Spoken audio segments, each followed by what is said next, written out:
Merhaba, hayatın içinden sorunların çözüm yollarının ve biraz da olsa kalplerimizi ısıtacak hikayelerin yer alacağı Aile Rehberi serimize hoş geldiniz.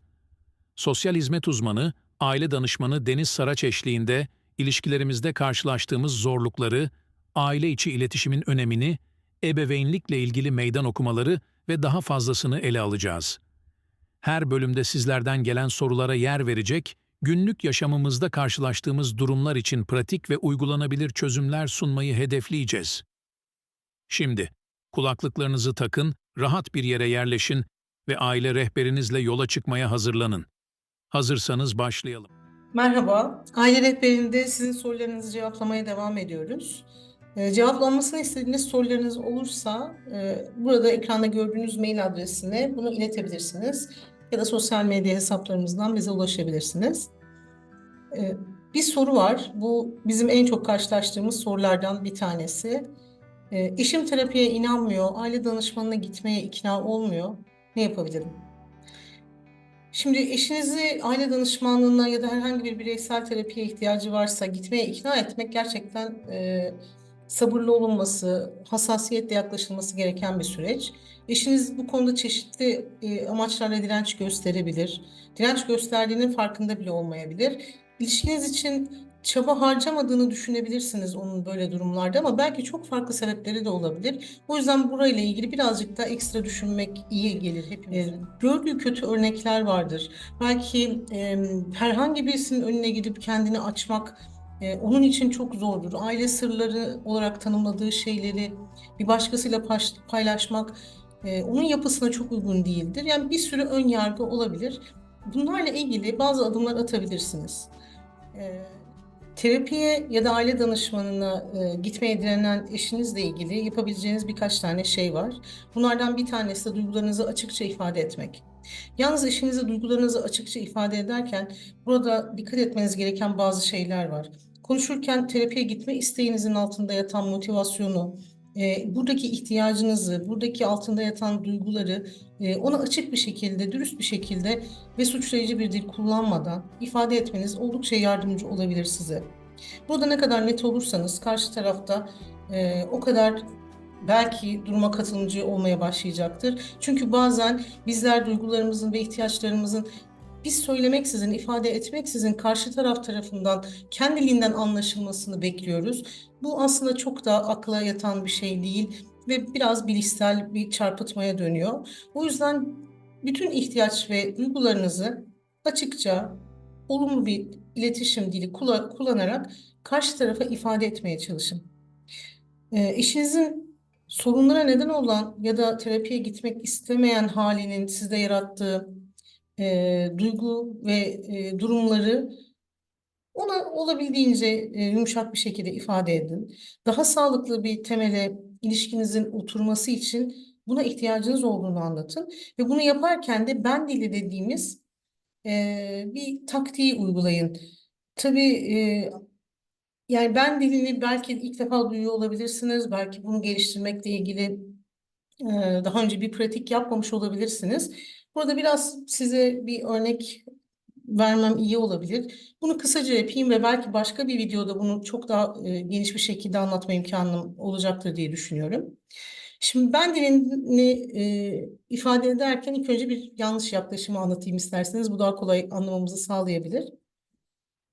Eşinize şöyle dediğinizi düşünün. İşte senin yüzünden stres altındayım, işte senin yüzünden bu hale geldim, yaptıklarını artık dayanamıyorum, işte sen hiç değişime açık değilsin ve bu yüzden ilişkimiz bozuluyor. Hani senin yüzünden tavrı vardır ya, senin yüzünden, senin yüzünden.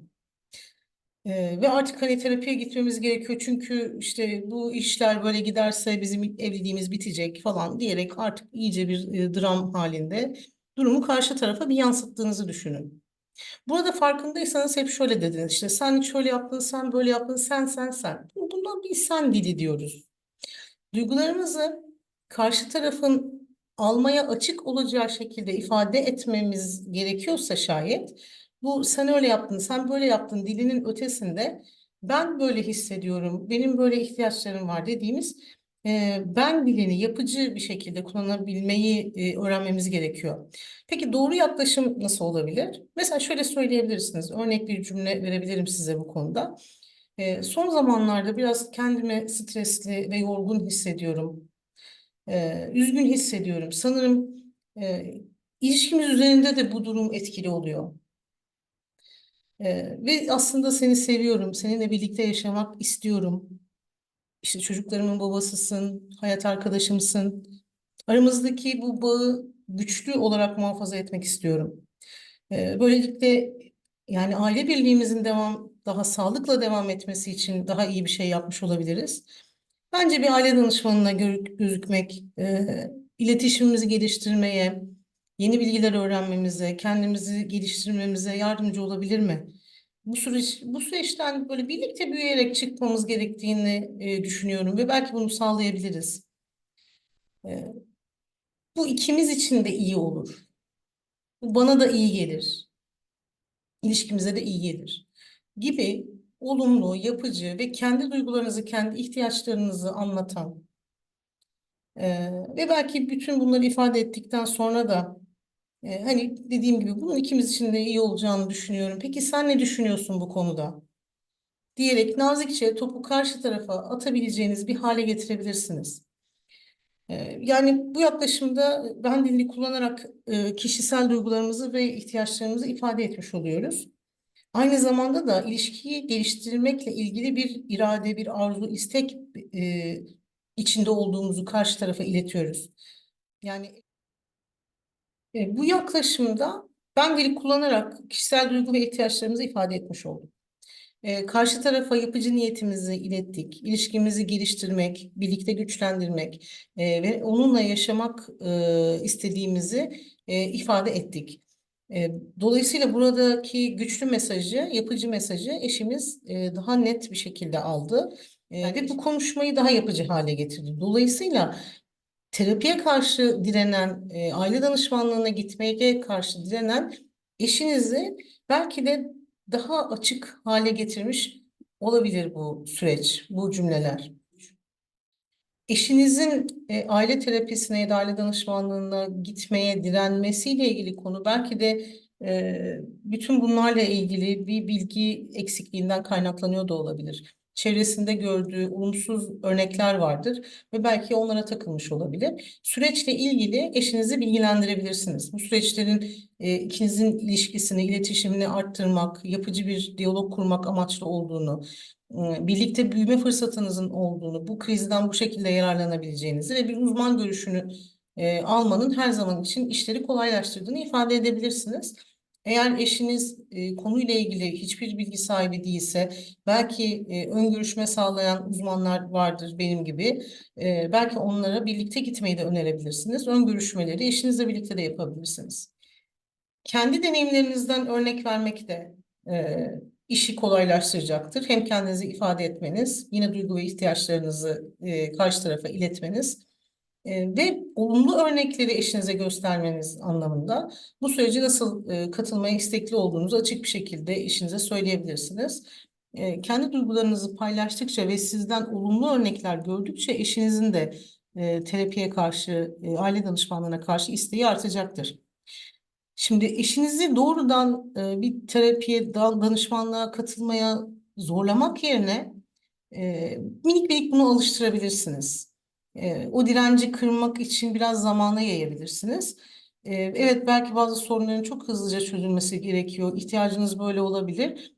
Ama bu danışmanlık konuları da tamamen gönül rızasıyla olan ve motivasyon burada istek olduğu zaman daha hızlı, daha kolay ilerleyen, daha derin ilerleyen çalışmalar. O yüzden eğer çok dirençli birisi ise ona her gün bir tane işte makale ya da birlikte okuyacağınız bir kitap, çeşitli videolar, podcastler dinliyorsa böyle küçük küçük adımlarla da başlayabilirsiniz. Dozu yavaş yavaş arttırabilirsiniz. Hemen birden bir terapi odasına onun girmesi onun için bir korkulu rüyaysa bu şekilde de yapılabilir. Yani yapabileceğiniz şeylerden başlayın.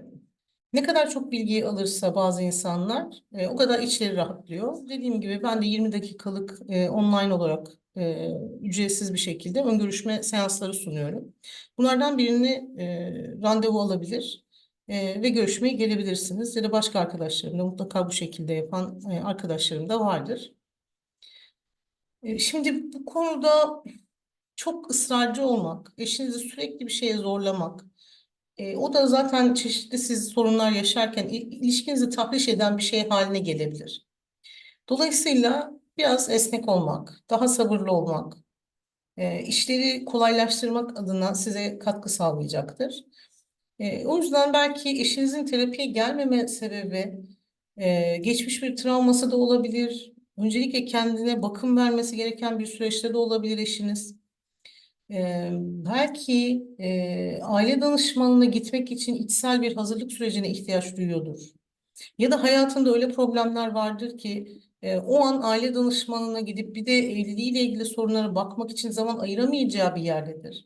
Bu da karşılıklı empati ve anlayışı gerektiren bir yer olabilir. Yani bir yaz sürecindeyse ya da işiyle ilgili çok ciddi majör bir problemi varsa bir de üzerine aile danışmanlığı ve aile sorunları ona çok fazla gelmiş olabilir.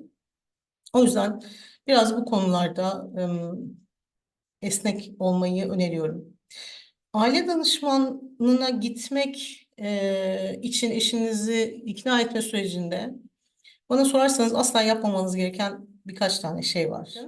Suçlayıcı değil, hiçbir şekilde işe yaramayacaktır. Sonuçta hiç kimse suçlandığı bir ortama gidip orada kendini açmak istemez ve bunu yapamaz. Bu sizin için de mümkün olmaz. O yüzden ilişkinizdeki sorunların tüm sorumluluğunu e, eşinizin üzerine atmayın böyle bir durumda. Hani sen gitmediğin için biz bu haldeyiz diyerek bir suçlama yapmayın. Biraz sabır, biraz kendinizi daha açık ve daha olumlu, yapıcı ifade etmek. Evet belki siz de artık tükendiniz, şuraya kadar geldi ve hani bütün o boşalmış depolarla bu empatiyi de göstermek çok zor olabilir. Ama bu ilişkiyi devam ettirmek istiyorsak yapmamız gereken bazı şeyler var. Bir sorumluluk. Siz kendi sorumluluğunuz kadarını alın, e, kendiniz kadarını alın ve onun içinde bir bekleyin, bir sürece bırakın. Onu zorlamayın. Yani söylemeye çalıştığım bu. Bu sürece zarar veren bir şey oluyor genelde. Karar verme süreci için onlara biraz zaman tanıyın. Yani 3 gün içerisinde kesinlikle hemen şimdi karar veriyorsun ve aile danışmanına gidiyoruz, olmazsa evi terk ediyorum gibi bir şey söylemeyin. Çoğu zaman işe yaramıyor. Bu sefer siz söylediğiniz şeyi yapmadığınızda daha farklı bir yere gidiyor iş. Zaman tanıyın ve esnek olun. Kendinizi sürekli eşinizin ve onun duygularının, davranışlarının yaptığı ya da yapmadığı şeylerin kurbanı gibi göstermek ilişkiye de ciddi bir zarar vermek oluyor. Ayrıca onun eşinizin duygularını ve ihtiyaçları da görmediğiniz bir yer olmaya başlıyor bir yerden sonra. Empatik kurulması ve karşılıklı olarak birbirinize anlayışlı olması gereken bir süreç bu. Aşırı genelleme yapmamanız önerilir bu aşamada. İşte sen zaten hep böylesin, sen zaten hep şöylesin ya da sen hiçbir zaman bu ilişki için çaba harcamadın gibi ifadeler bugüne kadar ilişkiye hizmet etmediği gibi bu kriz anında ve bundan sonrasında da hizmet edecek değil. Hizmet etmeyen ve işleri daha da zor bir hale getiren bir şeye dönüşüyor. O yüzden olabildiğince bu genellemekten, sen her zaman şöylesin, sen hiçbir zaman şöyle yapmadın tarzı cümlelerden olabildiğince uzak duruyoruz. Tehdit edici ve manipülatif konuşmalar yapmaktan kaçınmanızı öneriyorum bu süreç içerisinde. Ve sağlıklı bir iletişimi öldürüyor açıkçası. O yüzden bu tehditvari konuşmalar, tehdit cümleleri eşinizin daha hızlı terapiye gelmesini sağlamayacak. Sağlasa dahi bu bir ya da iki seans, yani iki seans olduğunu görmedim açık söyleyeyim. Bir seans geliyorlar ve ondan sonra bir daha ortada yoklar. Yani bir işe yaramıyor. Sadece bir kere seansa gelinerek yapılan bir süreç değil tabii ki aile danışmanlığı. Belli bir süreç içinde bunu yürütmemiz gerekiyor. O yüzden kendi motivasyonlarının olması gerekiyor. Ve çokça manipüle ederler tabii ki eşler birbirlerine bu süreç içerisinde. Bunlardan da kaçınmak oldukça sağlıklı olurdu. Çözüm odaklı olmayı da öneriyorum bu süreçte. Bak yerine ilişkinizi nasıl güçlendirmek istediğinizi ona anlatın. ilişkinizdeki olumsuz şeyleri vurgulayarak değil de ilişkinizi nasıl daha iyi hale getirmek istediğinize dair istekler ve duygularla işinize yönelin. Bu da bir pozitif yaklaşım, bir umut verecektir, motivasyonunu arttıracaktır ve belki terapi için evet bu değer yani bunu yapmamıza değecek galiba inancına sahip olmasına neden olabilir. Halbuki hayat içerisinde pek çok kaynağımız var. Evet bir uzman desteğini almak gerçekten hayati oluyor ama tek çözüm bu değildir. Yani tek çözüm bir terapi, tek çözüm bir şey, teknik, tek çözüm bir kişi değildir. Yani hayat böyle bir şey değil. Hayatın gerçekliğine aykırı. Çeşit çeşit yollar, kaynaklar var. O yüzden bütün kaynaklara dair kendinizi, bütün sağlıklı kaynaklara dair kendinizi açmanızı da öneriyorum. Terapiyi ilişkinizi geliştirecek tek şey, ilişkinizi kurtaracak tek şey gibi düşünmeyin.